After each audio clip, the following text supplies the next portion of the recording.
All right, everybody, how's it going? Welcome back to the 2024 OCA Youth Podcasting. Today, we're going to be talking about peer pressure and working with peers. My name is Max Wang. I'm a rising junior, and my favorite food is salmon. Yeah, hi guys. What's up? I'm Ryan. I'm also a rising junior, and my favorite food is Hainanese chicken rice. Hi, my name is Arjun. I'm also a rising junior, and my favorite food is Chick-fil-A chicken sandwich. Hi, my name is Emily. I'm a rising 8th grader, and my favorite food is fried rice. Hi, I'm Sophie. I'm a rising junior, and my favorite food is stir-fried eggs and tomato. All right, now that we've established that we have real personalities, let's get into it. Peer pressure. I mean, it's something that I think we all as students have dealt with a lot throughout our lives, whether we've known it or not. So, what has peer pressure meant to all of you guys? Yeah, I mean, peer pressure. I mean, I'm sure we all share the similar experiences, but I do know that peer pressure is when peers indirectly or do directly influence you to do certain things that may not be up to your decision. Just trying to be, trying to fit in or to be socially accepted. I think it's been a pretty. It has an impact on my life, and some of the stuff I do with my friends or with other people can be influenced by peer pressure. Something that relates to me. Yeah, I mean, I think like peer pressure is just like that idea of doing something else that other people try to influence you to do, and then doing that whole thing with conforming to like a sort of social norm or something that other people do as well. I feel like peer pressure also means that you're not truly expressing yourself, and you're just trying to blend in with the majority. And so instead of like having your own unique characteristics, you're like blending in with everyone else, and also sort of suppressing your own individuality at that time. I agree. I mean, yeah, I think throughout my life I've had a couple moments where peer pressure has come up. I think most memorably when I was sort of in that, I guess, like middle school transition stage, because the way our school worked was that we started at kindergarten, and it just ended with sixth grade, and then you sort of just go straight to high school. So during that time, a lot of my friends, like Ryan, Yeah. their parents and sort of themselves were urged to go to private school, right? My parents always mentioned Horace Mann. Ryan went to Brunswick, and so they sort of encouraged me to take that test. But, I felt like I personally didn't really want to, but I had a problem with sort of saying no, or like sort of getting my thoughts well established in a way, because I felt that, if I was doing it, even though it was beneficial and it was a good decision, my parents were coming at it from that angle, I felt that I was being peer pressured. So, I guess at one time, I was being peer pressured to go to private school, but at the same time, through trying to avoid peer pressure and combat peer pressure, I sort of completely rejected private school. I said, no, I'm not going to be peer pressured, so I'm not going to go to private school. Yeah. But now looking back on it, it could have been beneficial to take that test and to get in, and to work with a little more resources. So I think that's a double situation where it not only discouraged me from going and not going. It was sort of like a lose-lose situation. Yeah, and again, Max, I do agree. When I first applied to private school, I do think it was the most. I saw the school firsthand, and I loved it. Like, I loved it so much. I told my parents I had to go. I feel like I would really fit in there, and turns out I did.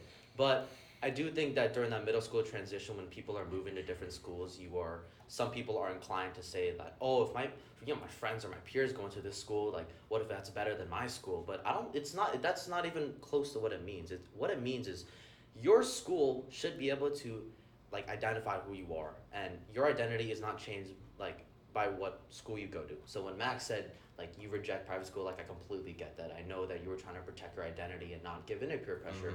And Right. now that you shared that with me, I didn't know that, and I respect you now a lot more. So. Word.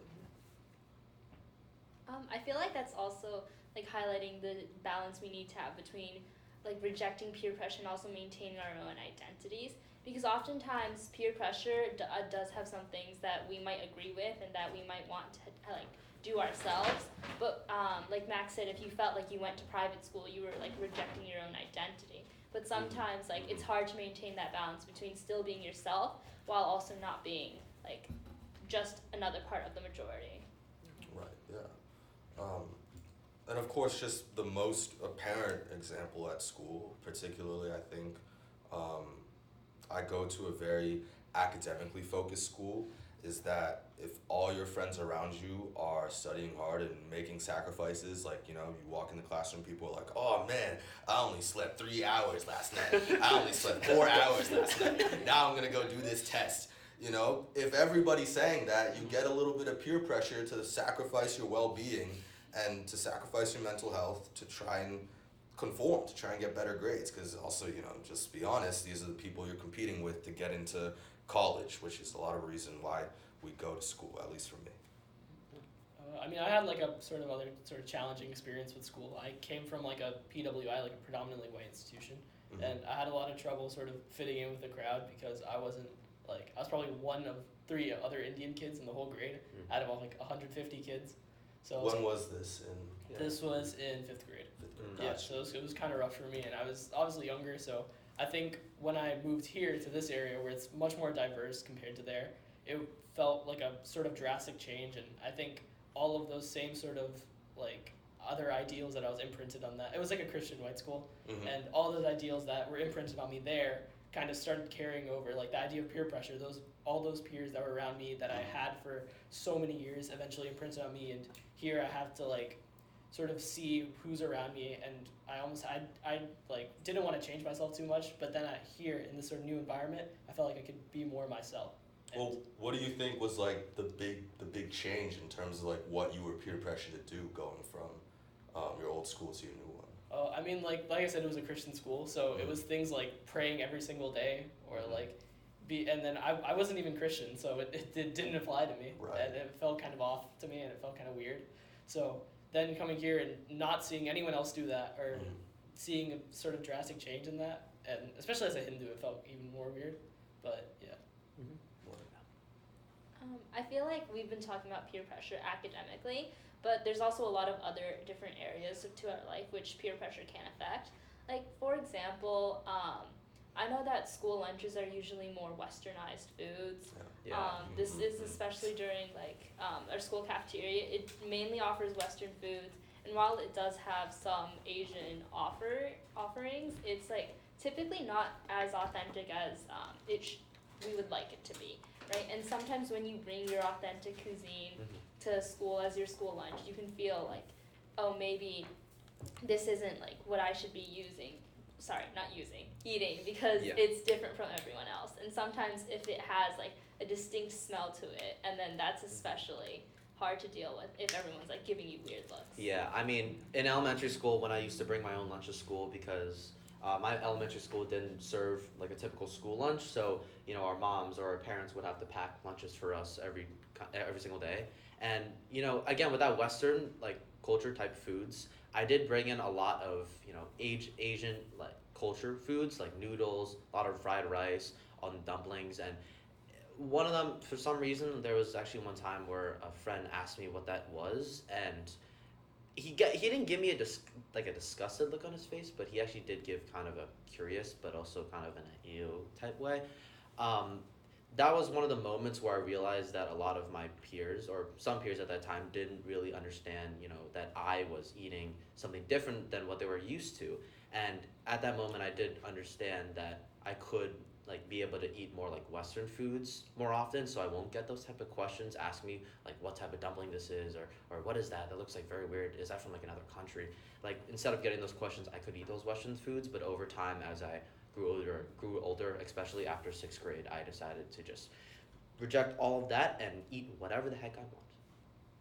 I definitely agree with that. I had an experience where, or I wouldn't say an experience, but sort of, there's this food, in Chinese it's called 粽子. It's like, it's really good. It's like any sort of filling. I always had like a meat filling with sticky rice and soy sauce. And my parents would make it in the morning. It was wrapped in tea leaves, so they made it. They like steamed it or boiled it or microwaved it, and then they took it out. They put it in the Tupperware, and that was my lunch for school. But when I sat down on the lunch table and I opened it, like it's really good. But visually, to I guess a non-Asian person, it looks like a giant brown blob, right? And I was sitting with I think my Hispanic friend. He loved playing soccer, and he's a little shorter than me. But that's my characterization of him. I think that was the details I remember. But He sort of just looked at that and he's like, "That looks nasty." I was like, "No, no, it isn't. That looks nasty." "No, it isn't." I was like, "Okay." So I ate it, and it was good, but that made me feel a little bit ashamed. And again, I don't blame him. Visually, I guess you could get that impression if you've never tried it before. But I feel like my reaction to that in elementary school as like a third grader or fourth grader, I went home to my parents. I was like, "I want you to sign me up for the school lunch program," because I didn't want to be made fun of for the food I was eating. But next year comes along and we had the worst school lunch program ever.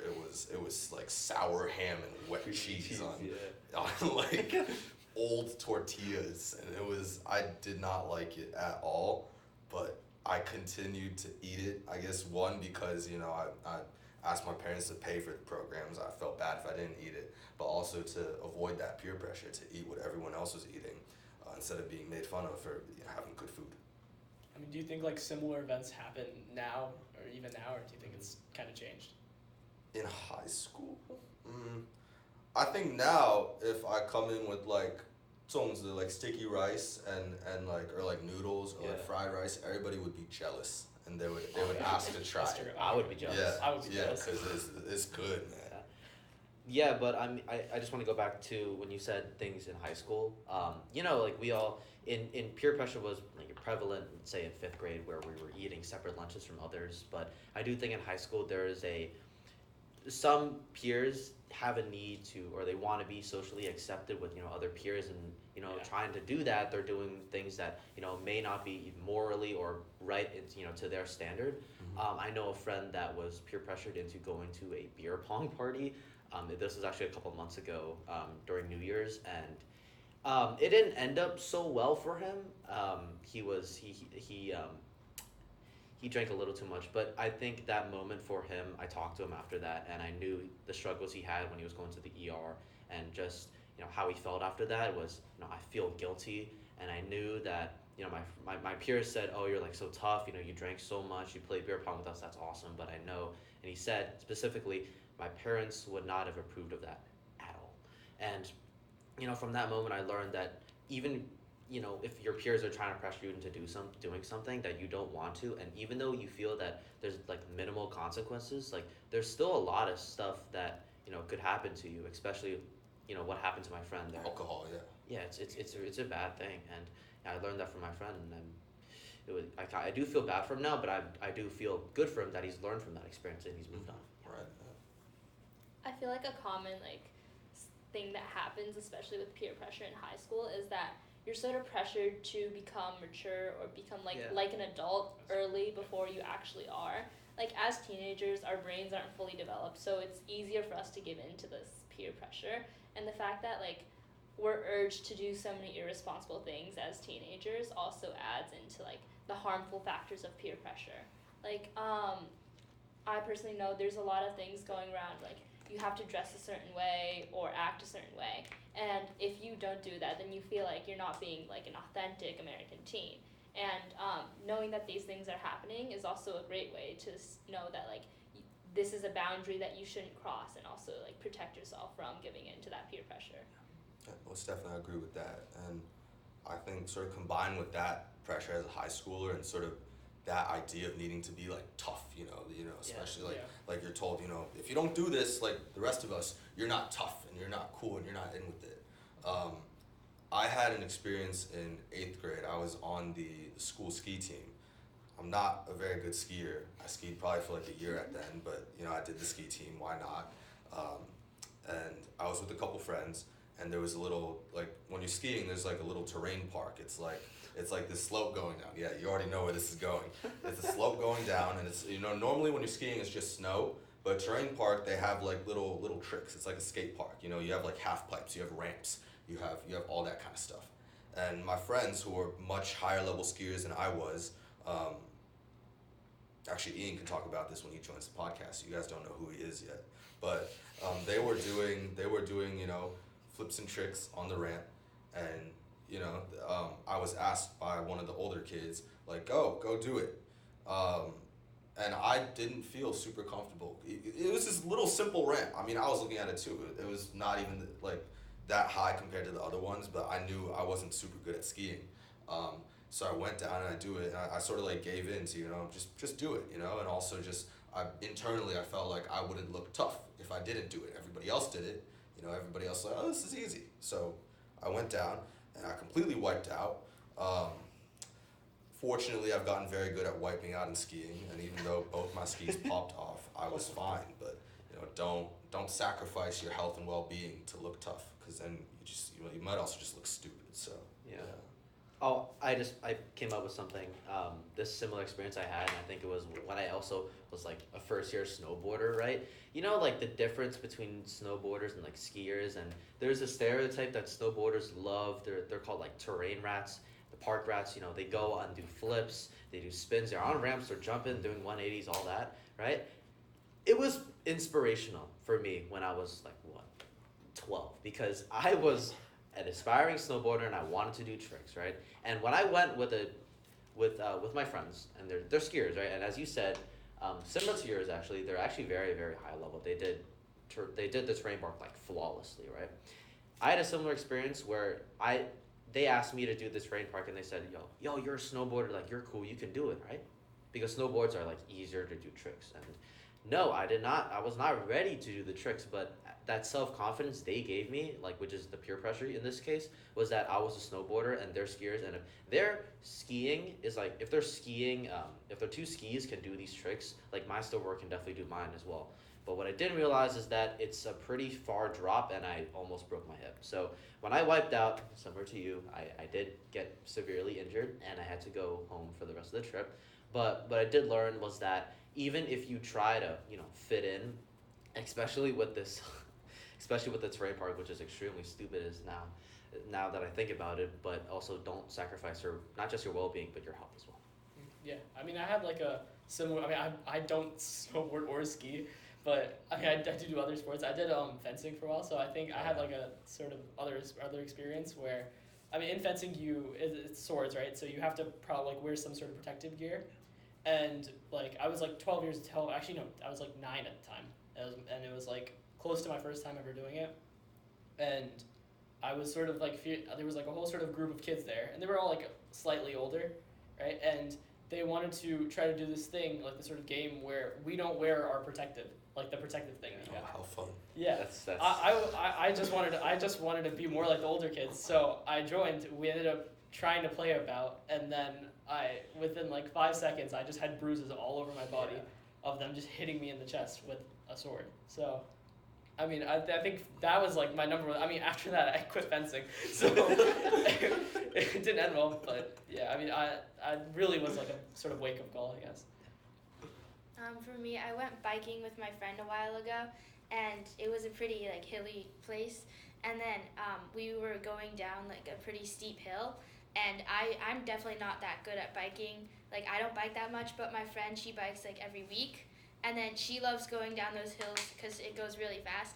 And then she was really good at it. And then she told me that I should probably do it too. And then I tried it. And then I like wobbled down the place and then fell. It didn't end well. How's your friend like respond to Yeah. that? Like, I guess how was it received? She felt bad for me. I think that's a perfectly fair response. I mean, It's better than being laughed at. yeah, it's but better than being laughed at. Like I was, and I almost broke my hip, but yeah. Word. Wow. I mean, I think that's also a major part of it is, like, peer pressure can be, like peer pressure can sort of be alleviated, improved, or changed just by paying attention to your own actions and like sort of how that fits in with the group as a whole, right? Like if you notice a friend might be doing something different from you, it could be helpful that when they try to fit in with you, or when they mess up or when they make a mistake, you don't laugh at them, because that just continues the cycle and there's more peer pressure and it just keeps getting worse, and it doesn't help the problem at all.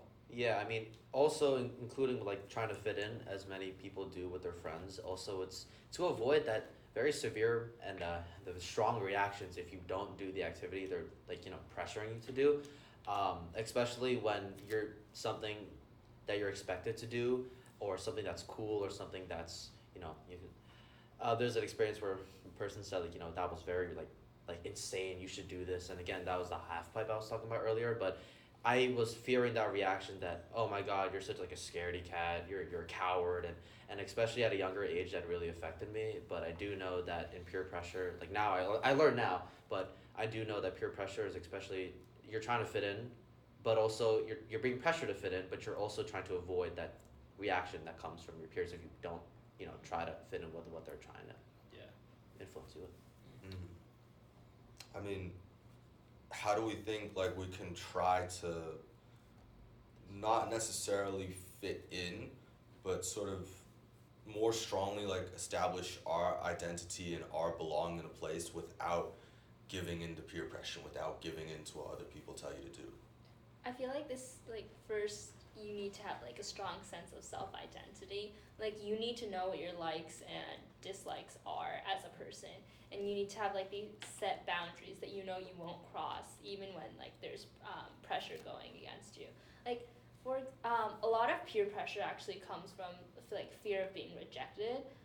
This is like basically why all of us give in to peer pressure. But if you know that like you have a strong support group behind you, and you know that you are you and you won't like necessarily change because you've like dressed a certain way or not dressed a certain way, then you have a lot more confidence going forward and like how you present yourself to other people. Yeah, and I mean, I think like another part of it is also that, and I think it's also how like in a peer pressure situation, you also like always feel like, let's say you're in a friend group, and sometimes people sort of feel like they're less than everyone else, and I think that leads to a continuous sort of cycle of peer pressure. So I guess like trying not to be in a sort of group or sort of like region of people that are going to continuously diminish you, or at least like treat you like less than in various different situations, not just one. Definitely. Sure. Oh yeah, no, I agree with you completely, Arjun. I know that like if you're trying not to be peer pressured, I do think that a support group or a more supporting group of friends that doesn't, that's not detrimental to your well-being, especially if you don't want to do things like they're like telling you to do, and it for mental health and your physical well-being as well. I think that support group, or getting that support group, is also very, very important. And Sophie, I do think that I think this is the most important part, your self-identity. You need, or you want to find, who actually are you and what your interests and what do you think is right or wrong. I think if you find that sense of right or wrong on what to do, I do believe that peer pressure you're much safer from getting pressured into things you don't want to do. I mean, I know we talked about this a little earlier, but I know you mentioned like having a good support group and sort of maintaining that strong sense of identity. When you made that transition to private school from public school, like how do you, like it was, new school, new people, new friends, right? Like how do you think you use those tools and abilities to be able to like stand up to peer pressure, Yeah, I mean, well, first of all, I want to also just emphasize the fact that my school is very, very welcoming. Like, the friends there are like the nicest people I've ever met.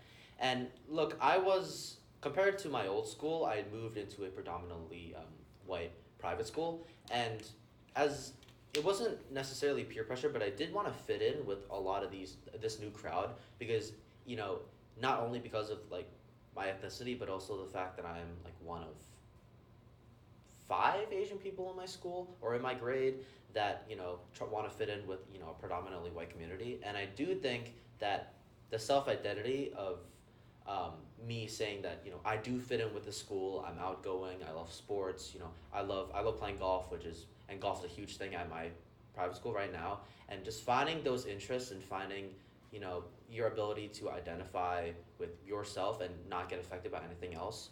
Especially when I got into my first couple week of classes, I used those tactics to, I demonstrated my self-identity, and I made a lot of friends doing that as well. And I think I was pretty protected by peer pressure, because I mastered, or I found my self-identity. Yeah. I agree.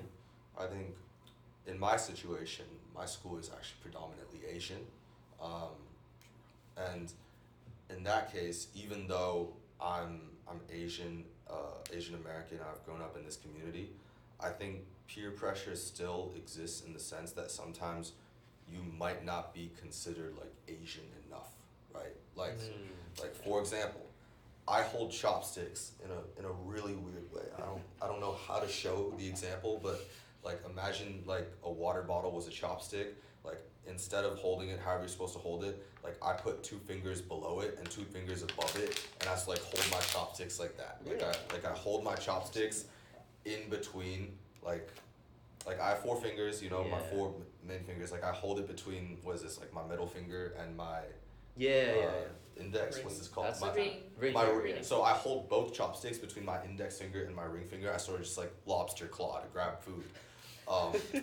And you know when people say that, they're like, "What do you do?" I mean, I don't really blame them, but like, what are you doing, right? Like you. How can you call yourself, you know, Asian, you know, Chinese? You can't. This is like use chopsticks like a 2-year-old. But you know, I think, to be honest, I was sort of peer pressured by that, right? The idea that, you know, I wasn't being Asian enough, that I was pressured to change sort of a habit that I grew up with. You know, sometimes I still hold the chopsticks like I used to. I'm trying to fix it. I think because of, you know, peer pressure, but I think honestly I might just stop that process and just use it like how I've always used it, because, you know, I'm still getting my food. You know, it's just tools to eat, I totally agree. not to assert your Asianity. If that's a word. I mean, like, I've had a lot of those similar situations. I mean, especially for, like, like you said, the school's predominantly Asian. There's Mhm. also a lot of Indians. Mhm. So I think, like, when I was trying to sort of at least have an ability to fit in, I think there was always that question of, am I Indian enough, or do I know that same sort of connection? I completely agree with that. I think, like, it usually, like, ties into something about, like, being able to like do you know this specific food or this specific thing, Mm. or like are you able to speak your sort of mother tongue, or like your sort of original language. Mhm. Yeah, mother tongue. Yeah, the language part. One thing I have to admit about myself is I do not speak fluent Mandarin. I don't speak any fluent dialect of Chinese. I went to Chinese school for a while when I was younger, but when I was younger, I do admit I did have a learning problem. I think I had like ADD or something like that when I was younger, and you know that caused me to not, you know, goof around in those in Chinese class, and I didn't get the chance to learn, you know, fluent Mandarin compared to literally everyone else in my family. And when I approach different people, and sometimes this happens, but there's a term that goes around that says whitewashed, or I'm whitewashed because like I don't know this language, or oh like I will admit I do know perfect chopstick form. I just want to get that out. But look, and when I don't speak, you know, certain parts of Mandarin, you know, or I can't connect with my relatives anymore, like it feels that I am disconnected with that Asian culture that I've always when I was younger, I was always trying to, you know, fit into. But now I realize that, like, we're in an English speaking community, and I guess Chinese is a good thing to learn, especially when you're talking with your relatives. But I did learn that, you know, everyone learns at their, you know, slow pace, and the fact that you did kind of whiff on the opportunity to learn Mandarin, like for me as a young age, like that's okay. Like you don't need to fit in with other people's idea of how Asian you are or not. I definitely learned that, especially when I was in middle school. I just wanted to share that out because I don't know how to speak Mandarin. Like there's also another aspect to being like Chinese in our school. Like a lot of my friends have gone to Chinese school, and they've all talked about their shared experiences and their shared pain in Chinese school. Personally, I've never been to Chinese school. It's like, I just never went. And while You've been saved. yeah, I often like to still listen to like Asian music and that sort of stuff. Like I can speak Mandarin, but like knowing the fact that I didn't have that like shared pain in the past is also sort of hard to deal with, especially when like sometimes friends talk about like, oh, that one Chinese class they all had to suffer through. Yeah. I think, okay, so I did go to Chinese school. I went to Chinese school for 7 to 8 years. Damn, what? Yeah, I mean, yeah, Okay, what's but up? you know, it's. I actually remember I really liked Chinese school when I was in kindergarten. Like I really liked it. I was like kind of a teacher's pet. Like I was, oh, call on me. I'm gonna do the pinyin. I'm gonna do the sounding out of the letters. And you know, I was like kind of into it. And then first grade comes along, and I don't really know what happened. Maybe it was like a loss in interest, or like attention span, or maybe it was, you know, both, or like some of the ways the teachers were like Okay, wait, I'm kind of rambling, but I gotta establish how the teachers convinced us to stay in Chinese school. So apart from a pressure to like fit in and know your language, as Ryan was Yeah. saying, that the major peer pressure part, a very common phrase used by teachers was, if you don't take it now, you're gonna regret it for the rest of your life. Yes. When you're 20, Yeah. when you're 25 years old and you don't know Chinese and you don't know how to write, you're gonna regret it. You're gonna cry to your parents and you're gonna say, I wish you signed me up for Chinese school. It's the military. That's every teacher used that. That was their go-to method for convincing us to stay. And I think part of it was also that my I guess siblings or cousins, they sort of went through that whole process and they finished Chinese school and they got their things. So just adding to everybody around me has it. The teachers are saying I'm gonna regret it, but I really hated Chinese school. I really didn't like it.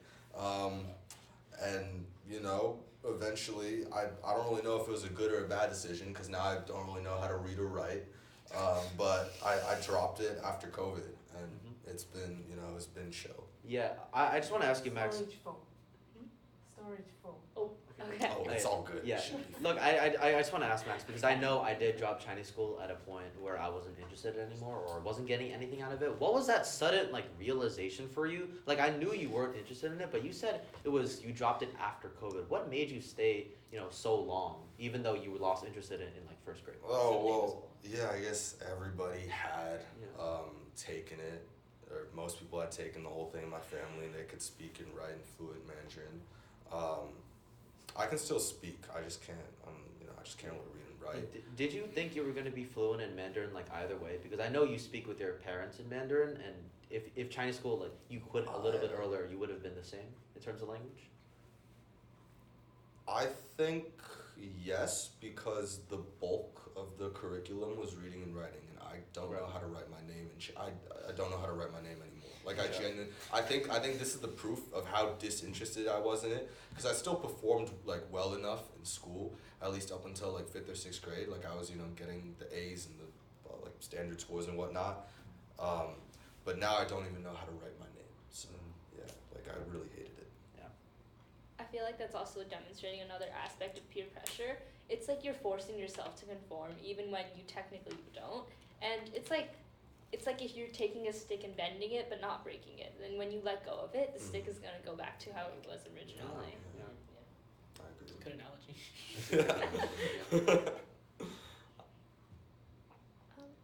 Other ways to also combat peer pressure is just having more people know about it. If you're talking to more people about peer pressure and having them realize that maybe some actions in their day-to-day lives are also part of making peer pressure so bad it is, then we can all have a concerted effort to reduce peer pressure among ourselves. Yeah, I agree. I think at the moment there is a sort of slight awareness, but I think when you're in that situation, all of that sort of past knowledge of peer pressure just goes out the door, and you just immediately conform to whatever someone else says. I mean, I think the most prevalent example of that, of losing your knowledge of peer pressure as you're kind of being peer pressured, is when we're consuming social media, and we're looking at stuff online, we're looking at the internet. Because a lot of times you're sitting in bed, or you're bored in class, and you're relaxed, and you're sort of just scrolling, looking at it, and you're not necessarily looking at some of the material in the lens of trying to have good mental health, or trying to avoid peer pressure, trying to avoid pressures that the internet can put on you. I mean, yeah, I was gonna say because of social media, especially when the rise of Instagram or TikTok or any of the places where my friends were on or where we were connected, the fact that you were sitting at home and you're scrolling through TikTok and you see your friend posting a very, very nice picture of them at a party, having the best time of their lives, raving. I'm ashamed of this, but one of them had a beer in their hand. They posted it online when they were underage. I've seen a lot of those. Yeah, it's crazy. And basically, when you see that, or see anything that interests you, and that the fact that you're not doing it is, you do get to that point where you say, "Damn, I wish I could be doing this." Anything I would give to be there, right? But we should know, and I think there's this new perspective that definitely has been supported within the last couple of years, is that social media is through a picture perfect lens, right? If you take away that lens, there's so many things that you might be missing from social media. It's a false image, right? And peer pressure can be definitely associated with the use of social media, especially if you're connected with friends or even like family members that are doing something different than you, and the fact that you want to do it as well. Especially, I think there's an experience on, I think it was in seventh grade, right?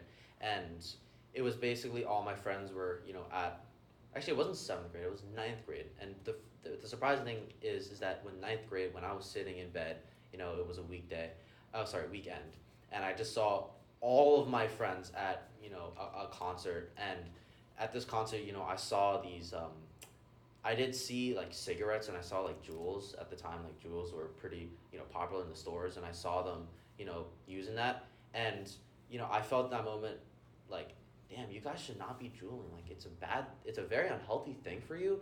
But at the same time, that concert, I would like, love to go there, for like a one-time thing only, which is, saying that one-time thing only term is also pretty harmful, knowing that you're willing to give up everything you know about peer pressure, and as you said, like right out the door, just to live at the moment for so long. But overall, like, as time passes, it does get detrimental to you. And I think that social media plays a huge part in, fostering a big feeling of peer pressure among other people.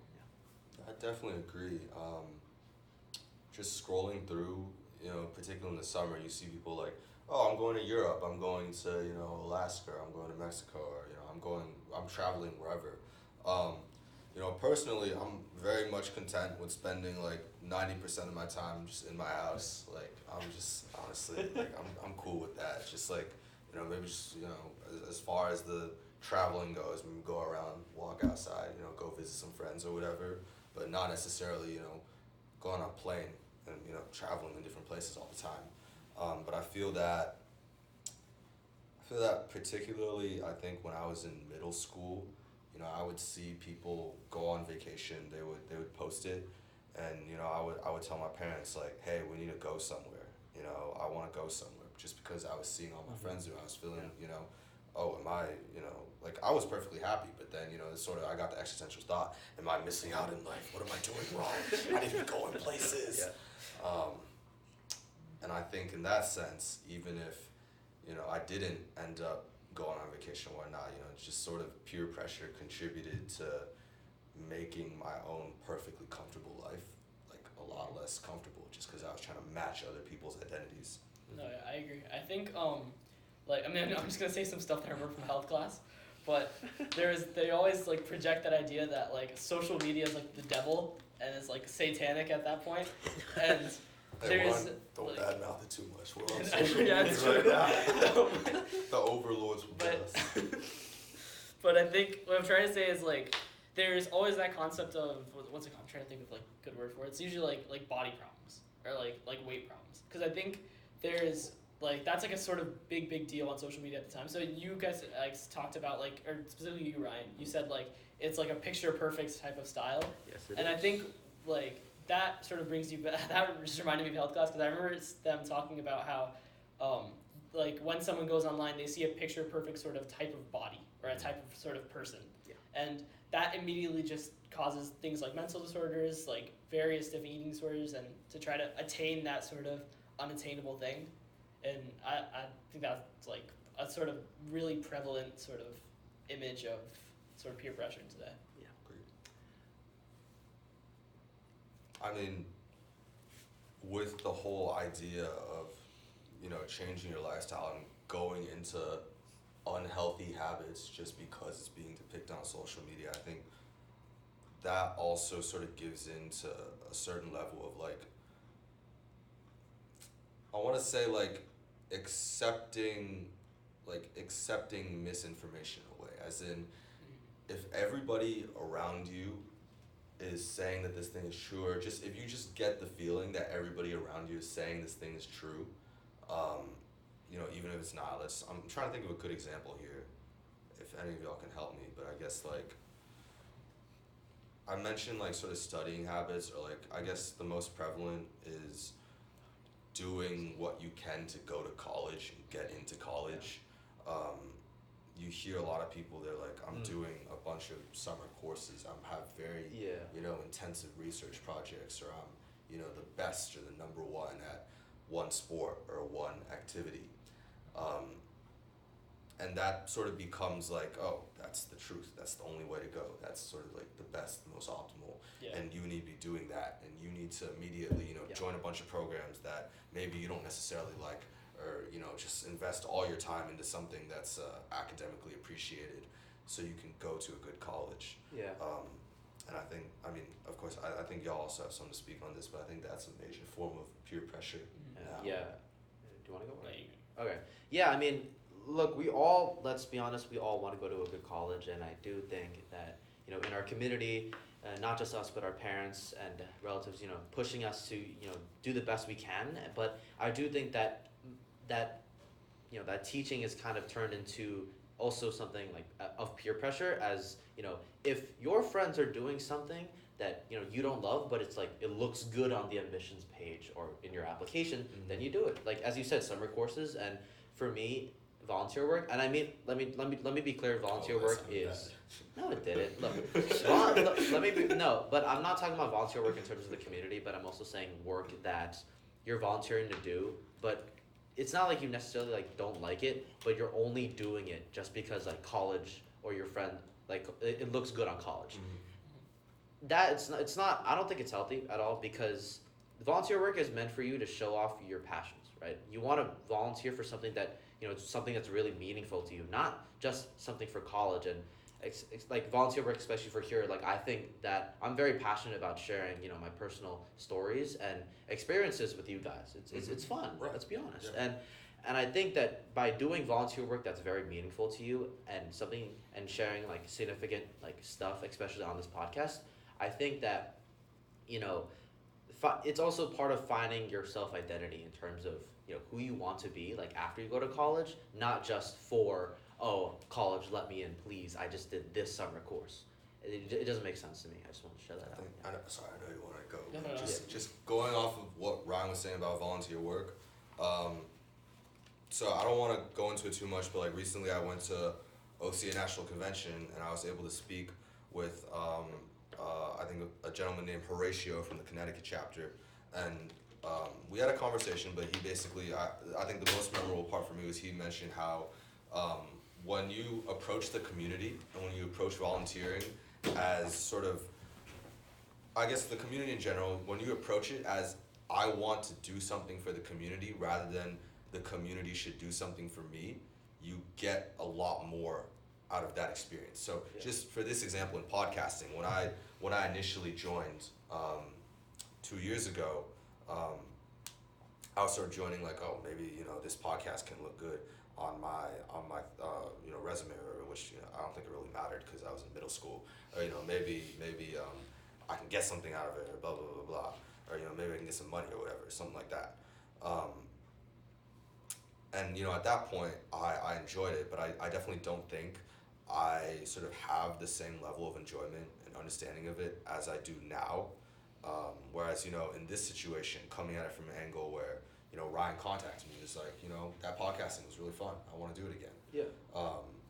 Or like I was asked, there's this role that's open and we need someone to take that responsibility. Can you take that responsibility and help us as a whole, like sort of spread mental health messages, or not necessarily like spreading it to society as a whole, but just we have a program and we need help with it. We know you've done it before, so can you come in? So sort of instead of doing that for sort of my own benefit and trying to do that for the benefit of other people, I think in a sense it's made the experience more enjoyable because I know that other people are happy from or like their lives are could be improved from my work and from me doing better. Yeah. I feel like this is also something that like a lot of us can find in like other volunteer opportunities.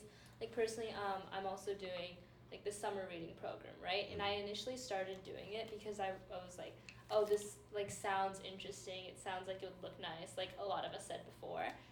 But like it's changed now because it's a program for little kids, like, right? And every week as I go back and I read to them a new book, I realize that like I'm improving people's lives bit by bit, and that's given me a lot more satisfaction than when I was originally like just doing it because I feel like this just looks good. And knowing that sometimes something you do can also be rewarding to yourself is also a great way to make something your own and not just something that has been you're forced to do because of peer pressure.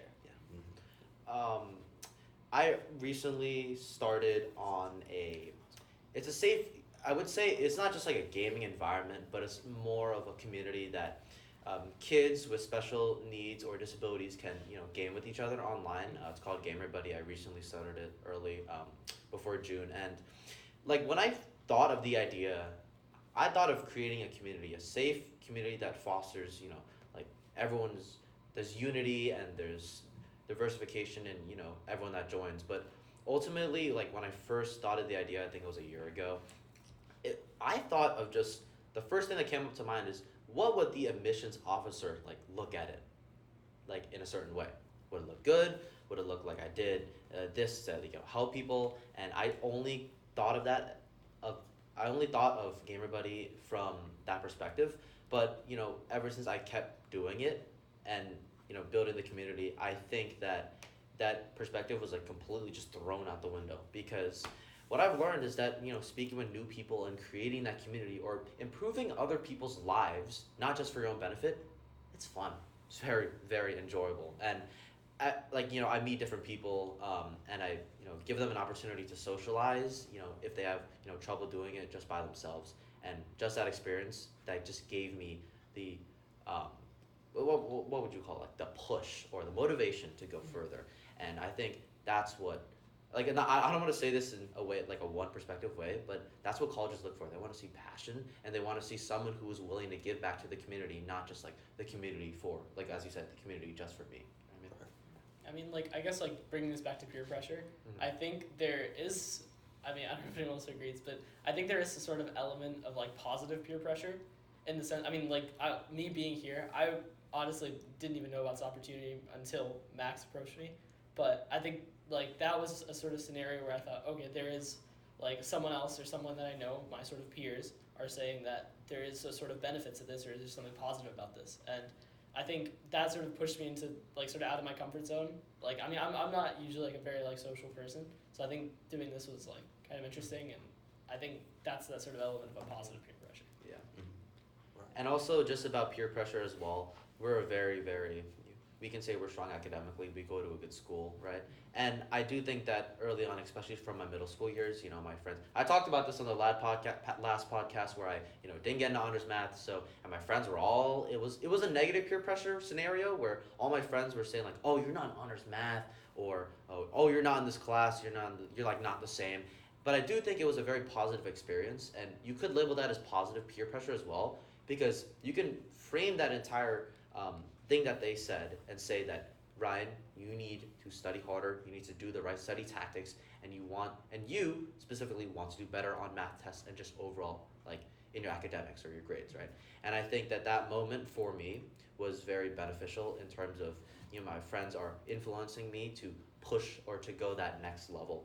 I just wanted to point that out, because peer pressure isn't always a negative thing. It can sometimes be very positive for your well-being. I think it's definitely down to how you choose to respond to it, right? Because we have these instances where you're peer pressured and you end up with, alcohol poisoning in your friend's case, or that was the situation, right? Or big injuries, skiing accidents, or just an overall, mental health damage.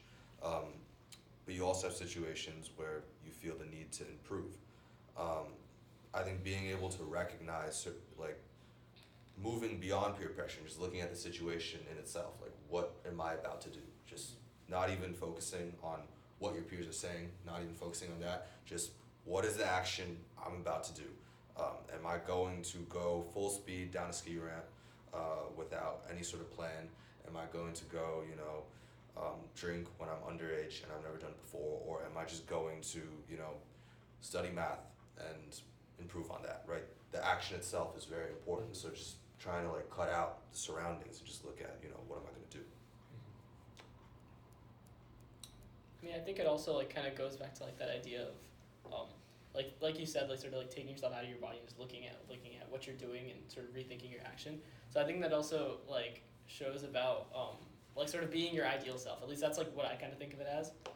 How am I being my ideal self, or how can I be my ideal self? So you sort of just take a step back and think about the action that you're doing, and whether it sort of applies to being that, like the best version of yourself. Yeah, I totally agree, Arjun. The self-awareness aspect of peer pressure and trying to, not just right or wrong, but is this going to benefit me in the future, or how does it affect others around me, which is, I think, is also one of the biggest aspects of understanding how to like combat negative peer pressure. I just wanted to point out, especially like affecting others. Like my friend in that alcohol example, it was pretty tragic. We were pretty young. He was pretty young, and I just know that not just the friends like it or his relatives that it had impact on. It was like I'm good friends with the mom.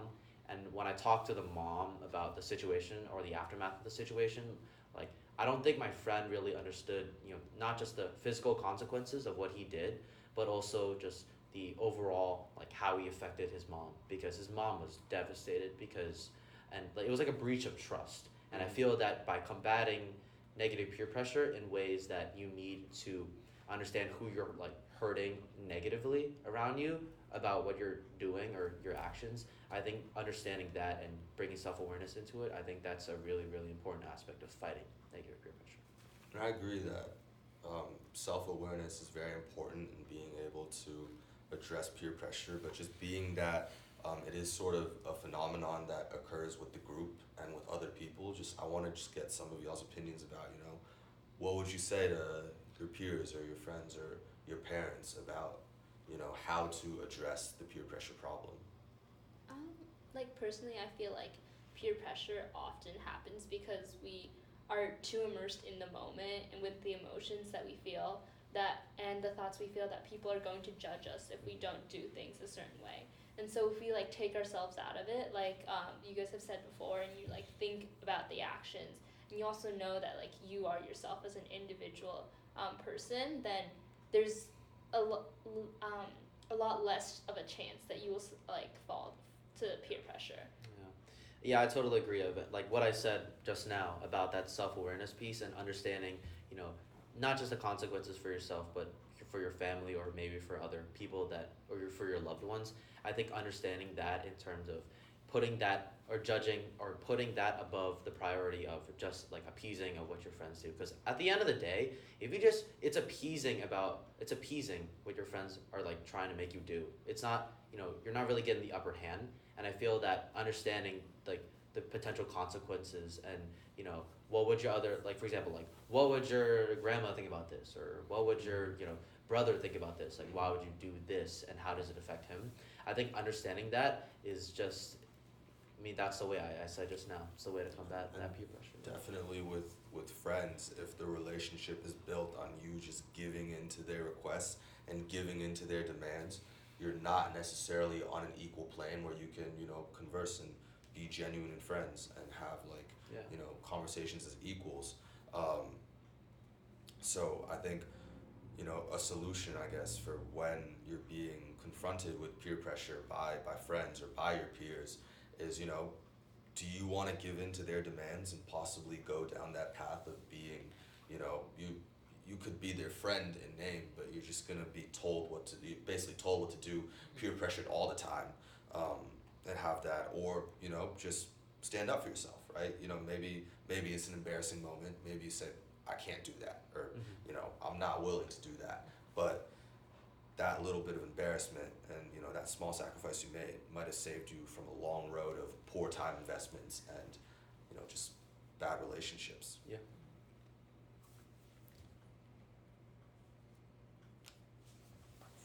Cut this, it's all good. All right. I guess apart from peer pressure and sort of being in a situation where you feel pressured by your fellow classmates or whatnot, just what are some of your thoughts about working with peers in general and having a good environment to be able to discuss, converse, and do work with your fellow classmates? Yeah, with classmates and especially your friends, the positive environment. If you have great friends, and I'll admit I have the greatest group of friends I have in the world, right?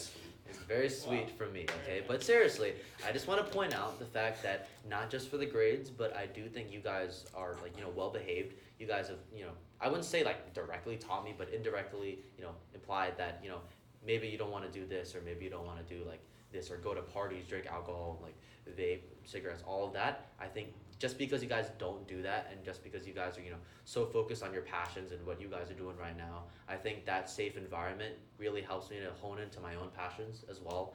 Um, I just think that your peers are very influential to you, and I think that a really important aspect, especially I want to talk to the audience here, but finding that right group of friends and finding people that support you and, you know, hold you up to like a pretty good of your standard, and people that know your identity and people that don't want to really impose, you know, activities or anything that's harmful to your identity. I think finding that group of friends is just so important. You know? I mean, I completely agree. I think like Sophie, what you said about like being yourself and just always like maintaining your sort of identity. I think that's like a really crucial part.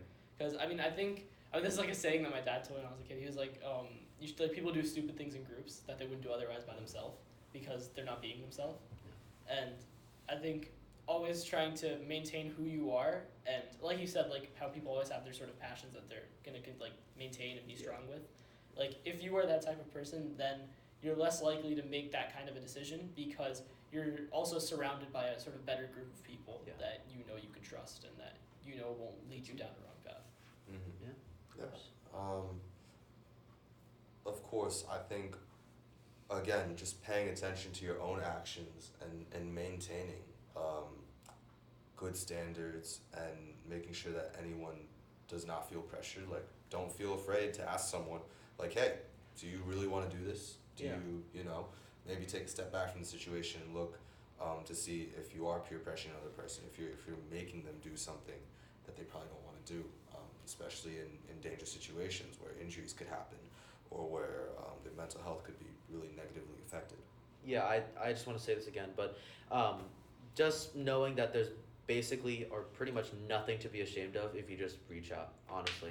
Not just to your, you know, relatives, your mom, your dad, your brother, your sister, but also to your friends as well. You know, if you're not comfortable with doing something, speak out. Seriously, like it doesn't harm you in any way besides maybe that small like remark from your friends or that reaction, which I said earlier in the podcast. Overall, that doesn't affect you in the long road. What affects you is if you did that action or not, and how that would affect others, you, or just anyone else that's affected by it. I just think that there's just basically like the shame from, you know, asking out or saying like I'm not comfortable with doing this, or, you know, I'm not really interested in doing this, like, you know, I'll take a pass, right? Just reaching out to your, not just your relatives, but also to your friends as well, or to a good group of friends is also just insanely important. Yeah, a lot of the time it's like about finding the right environment for you to be yourself in, and as long as you are authentically yourself, you will always find people who will support you and also like be themselves with you too. And so as long as we find that group or find a similarly supportive group, I feel like it's a lot easier to deal with society and peer pressure. Yeah. I think that's a good note to end on here. I mean, you know, be aware of yourself, find a good group, and you know, don't be afraid to say no. Don't be afraid to maybe take a little moment of embarrassment. Totally agree. Yeah. All right. So thank you all for listening. This was the second 2024 OCA Youth Podcasting, and we hope you enjoyed. Thank you. Thank you. Thank Bye. you.